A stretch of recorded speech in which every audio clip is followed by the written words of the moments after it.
दोस्तों अक्सर लोगों को एजुकेशन या जॉब के पर्पस से अपने टीयर 2 और टीयर 3 शहरों के खूबसूरत और बड़े बड़े घरों से निकलकर मेट्रो सिटीज़ में किराए पर आकर रहना पड़ता है और उनकी कमाई का एक काफ़ी बड़ा हिस्सा घर किराए पर लेने में खर्च हो जाता है। तो वहीं काफ़ी लोग ऐसे हैं जिनका घर खर्च ही उनकी प्रॉपर्टी से मिलने वाले किराए पर चलता है, जिससे उन्हें एक इनकम शुरू हो जाती है। कुछ लोग ऐसे होते हैं जिनके पास एक से ज़्यादा घर होते हैं, ज़्यादा प्रॉपर्टी होती हैं, तो वो लोग अपनी प्रॉपर्टीज़ को रेंट पर दे देते हैं, जिससे उन्हें एक फिक्स इनकम आनी शुरू हो जाती है। लेकिन कई बार मकान को किराए पर देना मकान मालिक को महंगा पड़ जाता है, क्योंकि होता ये है कि मकान मालिक के ऊपर किराएदार केस कर देता है, जिससे मकान मालिक को बहुत परेशानी होती है और कभी कभी तो उसे अपना मकान भी गंवाना पड़ सकता है।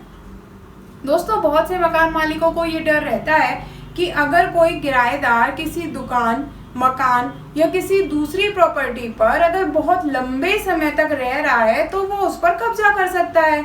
और बहुत सारे लोग तो ये भी मानते हैं कि अगर कोई व्यक्ति 20 साल या उससे ज़्यादा टाइम के लिए किसी प्रॉपर्टी पर किराएदार रहता है तो वो उसका लीगली मालिक बन जाता है। क्या ये सच है? आज हम इसी बारे में बात करेंगे कि क्या कोई किराएदार ज़्यादा लंबे समय तक किसी प्रॉपर्टी पर रहकर उस प्रॉपर्टी पर अपना मालिकाना हक साबित कर सकता है। क्या 12 साल, 20 साल या 50 साल तक एक प्रॉपर्टी पर रहने वाला किराएदार उस प्रॉपर्टी का मालिक बन जाता है? तो चलिए शुरू करते हैं। नमस्कार दोस्तों, मैं विदिशा चौधरी व्यापार मंच में आपका स्वागत करती हूं। अगर आप हमारे चैनल पर नए हैं तो सबसे पहले हमारे चैनल को सब्सक्राइब कर दीजिए, जिससे हमारी लेटेस्ट वीडियोस की सारी नोटिफिकेशंस आपको मिलती रहें। दोस्तों सबसे पहले हम आपको बता दें कि अगर कोई आदमी किसी लंबे समय से किसी की प्रॉपर्टी के ऊपर किराए पर रह रहा है, चाहे वो दुकान हो, चाहे वो मकान हो या कोई भी दूसरी प्रॉपर्टी हो, तो वो उसका मालिक नहीं बन सकता। हमारे संविधान में ऐसा कोई भी नियम नहीं है जिससे कि कोई आदमी किसी किराए की प्रॉपर्टी का मालिक बन सके। ना ही हमारे कानून में कोई ऐसा कानून अभी तक है जिससे कि कोई किराएदार किसी मकान मालिक के घर में या किसी प्रॉपर्टी पर ज़्यादा लंबे समय तक रहकर उसका मालिक बन सके। 20 साल, 50 साल या उससे भी ज़्यादा अगर कोई आदमी किसी की प्रॉपर्टी के ऊपर किराएदार रह रहा है तो भी वो मालिक नहीं बन सकता जब तक कि वो उस प्रॉपर्टी को बाय नहीं कर लेता, खरीद नहीं लेता। तब तक वो किराएदार ही रहेगा और वो प्रॉपर्टी भी किराए की ही रहेगी और उसका मालिक वही होगा जो पहले था। और ऐसे बहुत से केस कोर्ट में आए हैं जिसमें कोर्ट ने ये साफ किया है कि चाहे कोई भी किराएदार कितने भी लंबे समय से किसी प्रॉपर्टी के ऊपर किराए पर रह रहा हो, वो उसका मालिक नहीं बन सकता। वो प्रॉपर्टी किराए की ही रहेगी और वो हमेशा उस प्रॉपर्टी के ऊपर किराएदार ही रहेगा। लेकिन हमारे देश में कुछ ऐसे केस भी आए हैं जिसमें किराएदार ने प्रॉपर्टी पर मालिकाना हक जताने के लिए केस किया और वो केस जीत भी गया। लेकिन इस प्रकार के केस में जो लोग किराए की प्रॉपर्टी के ओनर बन जाते हैं उनका कारण ये नहीं होता कि वो ज़्यादा लंबे समय से उस प्रॉपर्टी पर किराएदार के रूप में रह रहे थे, बल्कि उसका मेन रीज़न होता है मकान मालिक का लापरवाही बरतना, उसका अपने मकान पर ध्यान नहीं देना या फिर उसके पास उस प्रॉपर्टी का लीगल टाइटल का ना होना। अगर मकान मालिक कुछ गलतियां कर देता है तो उसे अपना मकान गंवाना पड़ सकता है। ऐसी कौन सी गलतियां हैं? जैसे कि कई बार मकान मालिक के पास मकान के पूरे कागज नहीं होते, जिसके कारण मकान मालिक को मकान गंवाना पड़ सकता है। अगर आपके पास किसी प्रॉपर्टी के लीगल पेपर्स नहीं हैं, ओनरशिप पेपर्स नहीं हैं, तो आप उस प्रॉपर्टी को कभी भी किराए पर ना दें। दूसरा रीज़न है कि कई बार मकान मालिक के पास कुछ फर्जी डॉक्यूमेंट्स होते हैं, नकली कागज होते हैं। ऐसे केस में भी मकान मालिक को मकान गंवाना पड़ सकता है। कई बार मकान मालिक अपने मकान के ऊपर कोई ध्यान ही नहीं देता या मकान मालिक खुद कहीं किसी दूसरी जगह पर रहता है। ऐसे में भी स्थिति का फायदा उठाकर किराएदार मकान मालिक से मकान हड़प लेता है। तो आपको ऐसा क्या करना चाहिए जिससे कि किराएदार आपकी प्रॉपर्टी पर ओनरशिप क्लेम ना कर सके? दोस्तों आपको हमेशा एक बात ध्यान में रखनी चाहिए कि अगर आपके पास आपकी प्रॉपर्टी के लीगल डॉक्यूमेंट्स नहीं है तो आप भूल कर भी उस प्रॉपर्टी को किराए पर ना दें, क्योंकि जिस प्रॉपर्टी के लीगल डॉक्यूमेंट्स नहीं होते हैं तो उसका मालिक वही होता है जिसका उस पर कब्जा होता है, और डॉक्यूमेंट्स तो कोई कभी भी बनवा सकता है। तो अगर आपके पास लीगल डॉक्यूमेंट्स नहीं है तो आप उस प्रॉपर्टी को किराए पर ना दें।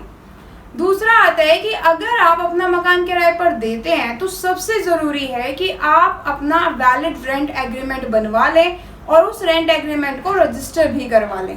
रेंट एग्रीमेंट में जो भी टर्म्स एंड कंडीशंस हैं जिनसे आपको लगता है कि आगे चलकर आपकी किराएदार के साथ कोई प्रॉब्लम हो सकती है, वो सब साफ साफ शब्दों में आपको रेंट एग्रीमेंट में मेंशन करनी चाहिए। जैसे कि किराया कब और कितना बढ़ाया जाएगा, साथ ही किराया देने का टाइम पीरियड क्या रहेगा, और आपकी प्रॉपर्टी आप कब खाली करवा सकते हैं। इस तरह की सारी बातें आपको रेंट एग्रीमेंट में क्लियर लिख देनी चाहिए। आपको ध्यान रखना चाहिए कि जैसे ही आपका रेंट एग्रीमेंट एक्सपायर होता है तो आपको उसे जल्द से जल्द रिन्यू करा लेना चाहिए, और जो भी टर्म्स एंड कंडीशंस आप उसके अंदर लिखना चाहते हैं या पहले से लिखी हुई हैं, आपको उन्हें भी रिव्यू करना चाहिए। अगर आप कोई further terms and conditions add करना चाहते हैं तो आप वो भी ऐड कर सकते हैं। आपको अपने मकान की तरफ से कभी भी लापरवाही नहीं बरतनी चाहिए। आपको अपने मकान और किराएदार पर हमेशा पूरी नज़र रखनी चाहिए, और जब भी आपको लगे कि किराएदार से मकान को खाली करा लेना चाहिए तो आपको जल्द से जल्द किराएदार से मकान खाली करा लेना चाहिए।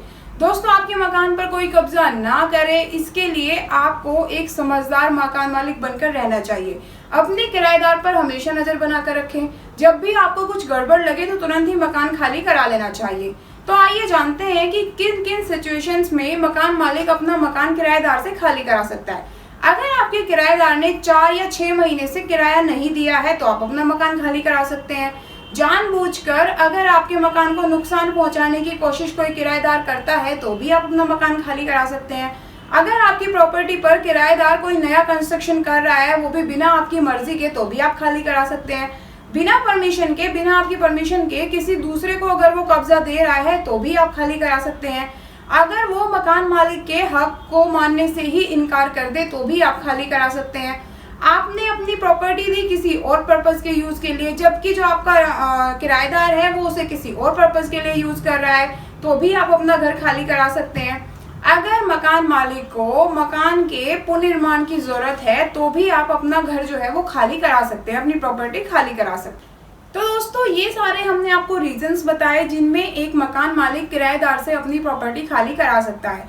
इसके साथ साथ हर एक स्टेट का अपना एक अलग नियम होता है, तो हर स्टेट का अपना एक रेंट कंट्रोल एक्ट होता है, आप उसको भी एक बार देख लीजिए। किराएदार से अपनी प्रॉपर्टी को खाली कराने के लिए आपके पास सबसे पहले एक वैलिड कारण होना चाहिए।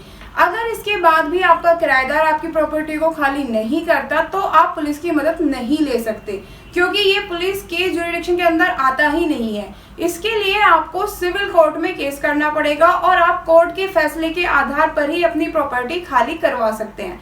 और जोर जबरदस्ती से तो आप अपने किराएदार को घर से निकालने की कोशिश बिल्कुल ना करें, क्योंकि ये आपके ऊपर ही उल्टा पड़ सकता है। तो दोस्तों, इस तरीके से आप एक समझदार मकान मालिक बनकर, एक अवेयर मकान मालिक बनकर अपनी संपत्ति पर कब्जा होने से बचा सकते हैं। और हाँ, अगर आपका किराएदार बहुत लंबे समय से रह रहा है तो ये तो बिल्कुल मत सोचें कि उसका आपकी प्रॉपर्टी पर कब्जा हो जाएगा। बस अपना रेंट एग्रीमेंट जरूर अच्छे से बनवाइए। साथ ही जब भी आपको रेंट मिलता है तो उस रेंट की रिसीट दीजिए, और हो सके तो अपने रेंट को बैंक अकाउंट में ही लीजिए, वो भी प्रूफ माना जाता है। तो दोस्तों, इस तरीके से आप अपने घर पर कब्जा होने से बचा सकते हैं। तो दोस्तों, उम्मीद करते हैं कि आपको हमारी आज की वीडियो अच्छी लगी होगी। तो इस वीडियो को ज़्यादा से ज़्यादा लाइक कर दीजिए, अपने दोस्तों के साथ भी शेयर कर दीजिए। एंड हाँ, अगर आपने अभी तक हमारे चैनल को सब्सक्राइब नहीं किया है तो जल्दी से सब्सक्राइब कर दीजिए। Thank you.